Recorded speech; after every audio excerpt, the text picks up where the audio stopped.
Today is Tuesday, October 28th, and this is the Bay Blend from WUSF. I'm Sky LeBron. One of my favorite fruits that isn't really a fruit, avocados, are suffering from a disease that's hurting a lot of Florida's crop. We'll talk about the tragedy, plus some events to fill out your week in the Tampa Bay region.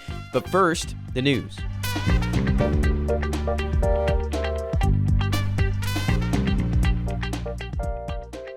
Today is Election Day for some Tampa residents. If you live in East Tampa, downtown, Channelside, or Ybor City, you can vote on who's going to represent you on the city council. It's between Tom Scott, a pastor who served on the city council and county commission before, or Naya Young, who's worked for the Tampa Heights Junior Civic Association. The winner serves the remainder of Gwen Henderson's term, who died this summer. During the September election, only 12% of registered voters cast a ballot for this race.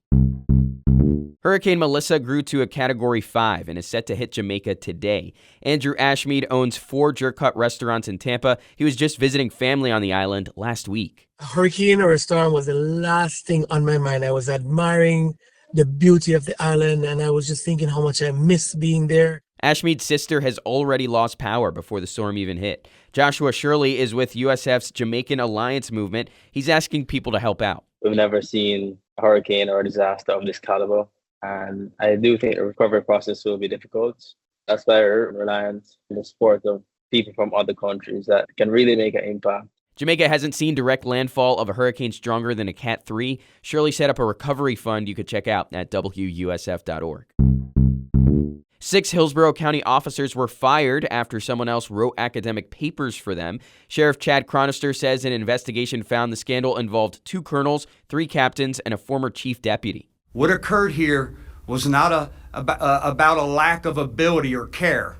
It was a shortcut, a moment of poor judgment, a choice that, while wrong, was not malicious. Chronister has had to reorganize his command since the firings, since it left a bunch of vacancies.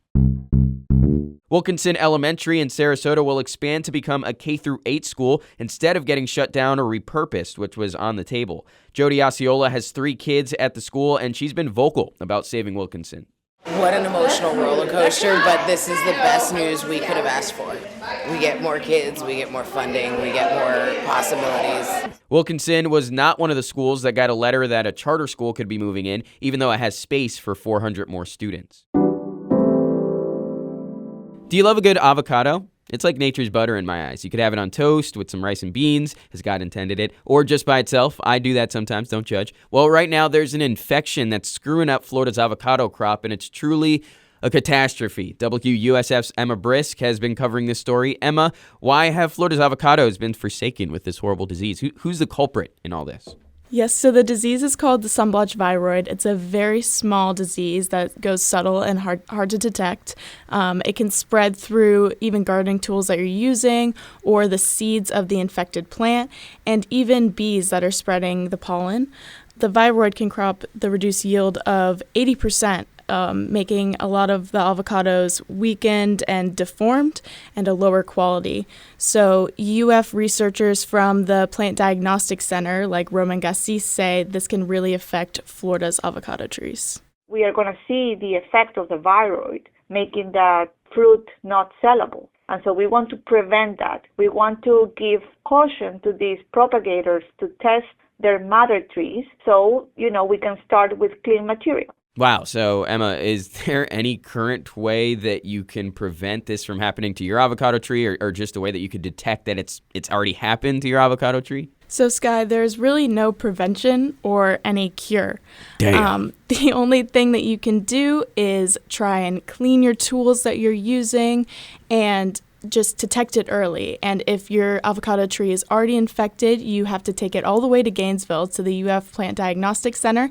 They will test it for you, but unfortunately that is the only place in the state that will be able to test your tree. Road trip to Gainesville with your avocado tree. That's a fun summertime movie. If you want to hear more about this and listen and read Emma's story, you can right now at WUSF.org. Emma, thank you so much for the time.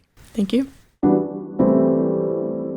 The Gilmore Girls was a really popular TV show in the early to mid-2000s. I'm sure you've heard of it at the very least. Well, the World of Beer in Brandon is holding Gilmore Girls Trivia on Wednesday evening. Show how well you know the residents of Stars Hollow. World of Beer does this for a number of different shows and movie series, so be on the lookout if I mention it again for a series you're really into.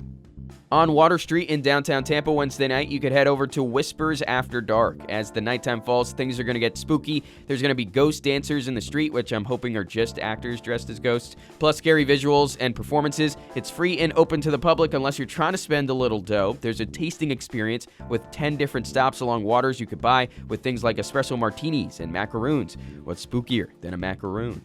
And to round things off, also on Wednesday night at Henry B. Plant Museum close to downtown Tampa, there's an eerie evening at the Tampa Bay Hotel. That's literally what the event is called. It starts Wednesday and ends Friday. You can meet the spirit of Edgar Allan Poe, look over a collection of old horror movies, and try to find clues to solve a scary mystery. There's going to be a lot of weird stuff in there, but aren't we all weird? We'll fit right in. Tickets for this one are $25 for non-museum members. That's the Bay Blend for today from WUSF. I'm Sky LeBron, hoping your Tuesday isn't terrifying. If you're liking the pod, please remember a like and a rating really helps it out a ton, more than you know. So if you can, do that from wherever you're listening. I'll get out of here, but I'll be back tomorrow bright and early for another Bay Blend.